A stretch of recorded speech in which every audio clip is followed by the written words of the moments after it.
ఎంతమంది పోటీ పడతారు, ఇవన్నీ మనకు తెలియనివి కాదు. ఇవాళ వాళ్ళందరినీ ఒక భయకంపితులను చేసే విధంగా, లేకపోతే అక్కడ ఏదో జరిగిపోయిందన్న విధంగా, నిజంగా జరిగితే ఎస్ లైబుల్ అవ్వాలి, సమాధానం చెప్పాలి. ఇవాళ వైఎస్ఆర్సీపీ తీసుకొస్తున్న ఈ రాజీనామా దాని డ్రామా అనాలా, లేకపోతే యాగి అనాలా, ఎట్లా చూస్తున్నారు మీరు? మీకు రిషి గారు, అక్కడ ఉన్నటువంటి సాహెబ్ గారికి, తెలుగుదేశం పార్టీ అధికార ప్రతినిధి, అట్లాగే జనసేన అధికార ప్రతినిధి రాయపాటి అరుణ్ గారికి నమస్కారం అండి. నమస్కారం.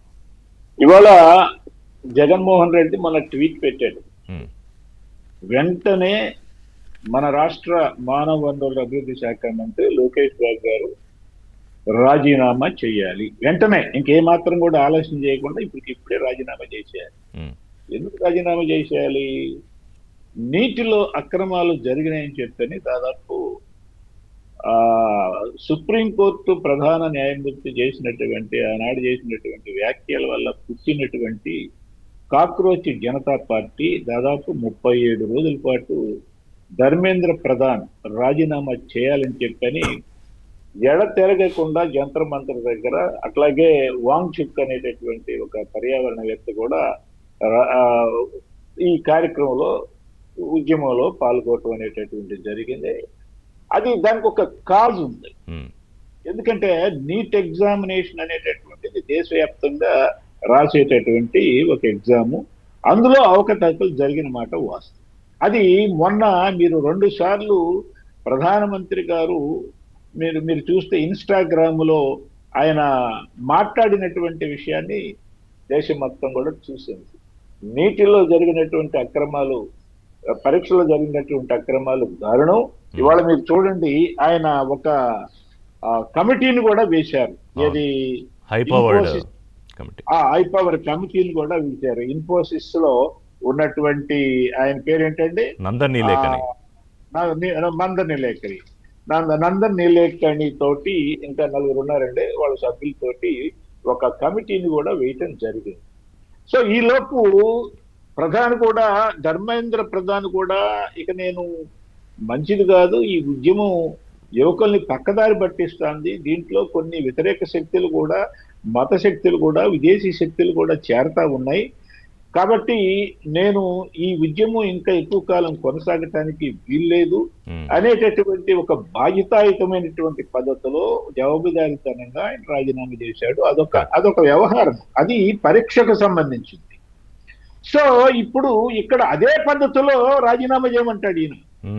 ఆ జవాబుదారీతనంతో, ఆ ఆన్సరబిలిటీ తోటే లోకేష్ బాబు గారు రాజీనామా చేయమంటాడు.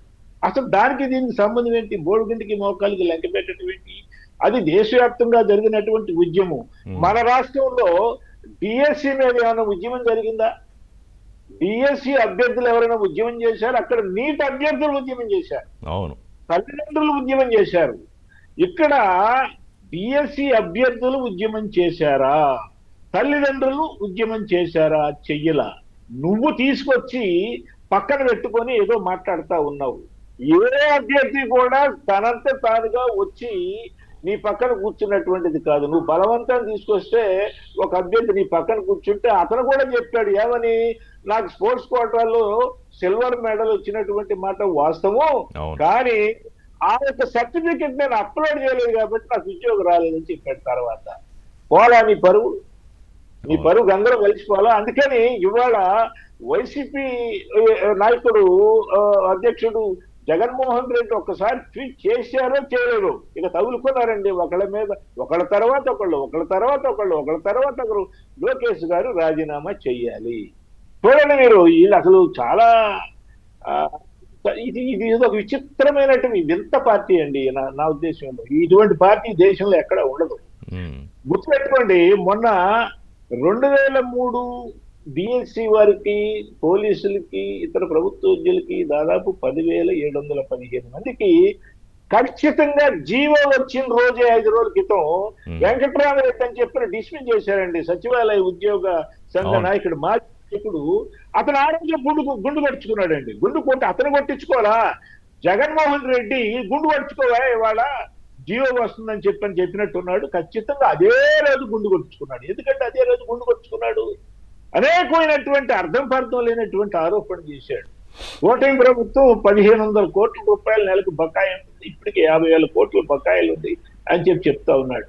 23,000 కోట్ల బకాయిలు నువ్వు చేసినటువంటి బకాయిలు, నువ్వు దిగిపోయేటప్పుడు దాదాపు 25,000 కోట్ల బకాయిలు పెట్టిపోయా ఉద్యోగస్తులకి. ఆ బకాయిలు ఇప్పుడు తీర్చింది 23,000 కోట్ల బకాయిలు ఇప్పుడున్నటువంటి కూటమి ప్రభుత్వం తీర్చింది. ఖచ్చితంగా అదే రోజు గుండు కొరుచుకోవటం ఏంటి అంటే ఒక రకమైనటువంటి విష ప్రచారం చేయడానికి అతను ప్రయత్నించాడు. ఇంకొకటి కూడా, డిఎస్సి మీద అక్రమాలు జరిగినాయని చెప్పిన ఆయన మే 25న ఒక ప్రత్యేకమైనటువంటి ప్రెస్ మీట్ పెట్టాడండి.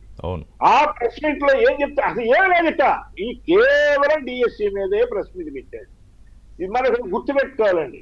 2019లో ఆయన అధికారంలోకి రాకముందు ఎలక్షనీరింగ్ లో మీరు ఒకసారి ఆయన ఎన్నికల సభలు కనుక చూసినట్లయితే ఏం మాట్లాడాడండి, నేను అధికారంలోకి రాగానే ప్రతి సంవత్సరం మెగా డిఎస్సి వేస్తాను అని చెప్పని అన్నమాట వాస్తవం కాదా? నేను అధికారంలోకి రాగానే సిపిఎస్ ని 10 రోజుల్లో రద్దు చేస్తానన్నమాట వాస్తవం కాదా? నేను అధికారంలోకి రాగానే ప్రతి సంవత్సరం జనవరి 1వ తారీఖున జాబ్ క్యాలెండర్ ఇస్తాను అని అన్నది నిజం కాదా?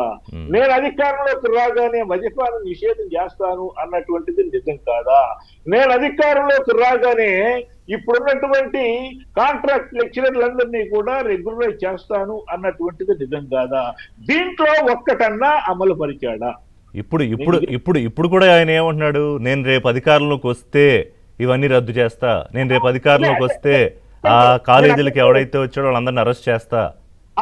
నేను అక్కడికే వస్తున్నానండి. ఇప్పుడు ఈయన అధికారంలోకి వచ్చిన తర్వాత అంట ఈ 16,343 బిఎస్సిలో పరీక్ష రాసి విజయం సాధించి ఆల్రెడీ 8 నెలల నుంచి ఉద్యోగాలు చేస్తున్నటువంటి ఈ అభ్యర్థులు ఈ డిఎస్సిని రద్దు చేస్తారంటాడు అధికారంలోకి వచ్చిన తర్వాత. ఎంత దారుణం అండి, ఎంత దుర్మార్గం అండి. నాకు తెలిసి రిషి గారు ఇంతకు ముందు చాలా ముఖ్యమంత్రులు అధికారంలో ఉన్నారండి. ఈయన ఒక్కడే కాదు, 2019 నడమంతరం సిరిగా ఆయనకు అధికారం వచ్చింది, ముఖ్యమంత్రి అయ్యారు. చాలా మందిని ముఖ్యమంత్రులు చూసాం మనం. సంజయ్ రెడ్డిని చూసాం, సంజీవిని చూసాం, జన్నారెడ్డిని చూసాం. చెప్తానండి, చాలా ఇంపార్టెంట్ అదండి. జన్నారెడ్డిని చూసాం, భవన వెంకటరామరెడ్డిని చూసాం, వాళ్ళ నాన్న రాజశేఖర రెడ్డిని చూసాం, రోషి గారిని చూసాం, కిరణ్ కుమార్ రెడ్డి గారిని చూసాం, ఎన్టీ రామారావు గారిని చూసాం, చంద్రబాబు నాయుడు గారిని చూసాం, జగన్మోహన్ రెడ్డి. ఎప్పుడైనా సరే డిఎస్సి తెలుగుదేశం పార్టీ హయాంలోనే ఎక్కువ డిఎస్సీలు జరిగినాయి, ఇది వాస్తవం. దాదాపు 2 లక్షల పైచిలకు డిఎస్సీలు చంద్రబాబు నాయుడు గారు, ఎన్టీ రామారావు గారి హయాంలోనే జరిగినాయి. కానీ ఆ ముఖ్యమంత్రులు ఎవ్వరూ కూడా ఈ జగన్మోహన్ రెడ్డి చేసినట్టు ఏనాడు కూడా ఒక్క ఆరోపణ కూడా డిఎస్సి మీద రాలేదండి. ఇప్పుడు నేను ఇవ్వలేదు డిఎస్సి, నా వల్ల కాలేదు, నేను ఇచ్చినటువంటి హామీ ఏ హామీ కూడా నేను నిలబెట్టుకోలేదు. ఇప్పుడు కూటమి ప్రభుత్వం ముఖ్యంగా లోకేష్ బాబు గారు వచ్చిన తర్వాత మొన్న రప్పచోడవరం ప్రకటించారు. నెక్స్ట్ 3,000 డిఎస్సి 3,000 మంది ఉద్యోగాలు ఇవ్వడానికి కొత్త డిఎస్సి రాబోతుందని కూడా ఆయన చెప్పడం జరిగింది. ఇవాళ లోకేష్ బాబు గారు ఒక కొత్త పరిణితి చెందినటువంటి నాయకుడిగా చెబుతున్నాడు. అదే ఎగ్జాక్ట్ గా అదే సమస్య మీరు చెప్పిన పరిణతి చెందడము. ఒక నిమిషం, ఒక చిన్న బ్రేక్ తీసుకుంటా. ఎందుకంటే బొత్స సత్యనారాయణ మీరు అన్నారు కదా, వరుసగా అందరూ మొదలు పెట్టారండి. బొత్స సత్యనారాయణ అయితే ఇంకొక అడుగు ముందుకెళ్ళి అసలు రాష్ట్రంలో విద్యా వ్యవస్థ, యువత భవిష్యత్తు సర్వనాశనం అయిపోతున్నాయని మొదలుపెట్టారు. ఒక చిన్న బ్రేక్ తర్వాత అరుణ్ గారు మాట్లాడతారు దీని మీద. Short break.